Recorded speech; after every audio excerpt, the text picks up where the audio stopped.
സത്യം പറഞ്ഞ ഇത്രയും ദിവസം എല്ലാം മറന്നിരിക്കായിരുന്നു ഞാൻ.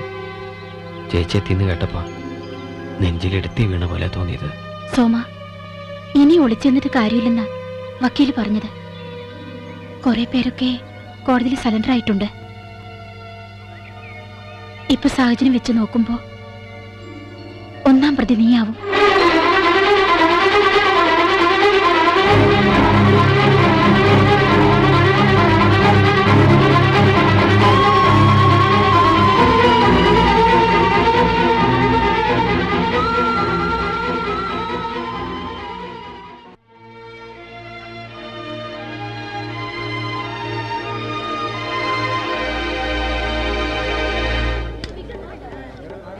സോളമ, എന്താടാ ചോദിച്ചു?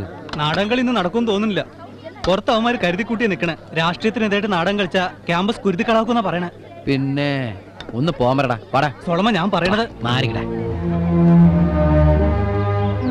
പ്രിയ സഹപാഠികളെ, ഗുരുക്കന്മാരെ, ഞങ്ങളുടെ ഈ നാടകം ഒരിക്കലും രാഷ്ട്രീയത്തിനെതിരല്ല. പക്ഷെ സ്വന്തം മക്കളെ സംസ്ഥാനത്തിനകത്തും പുറത്തും സമരരഹിതമായ സുരക്ഷാ സങ്കേതങ്ങളിലാക്കി പഠിപ്പിക്കുകയും അതേസമയം അപക്വമായ യുവത്വങ്ങളെ തെരഞ്ഞുപിടിച്ച് അവരുടെ കൈകളിലേക്ക് വടിവാളും ബോംബും കുറുവടിയും കൊടുത്ത് അവരെ കൊണ്ട് മുട്ടിന് കോഴിപ്പോര് നടത്തിച്ച് ചത്ത കോഴികളെ കൊണ്ട് ഉപജീവനം നടത്തുന്ന രാഷ്ട്രീയ കോമരങ്ങളുടെ കുരുതി രാഷ്ട്രീയത്തിനെതിരെയാണ് ഈ കലാരൂപം.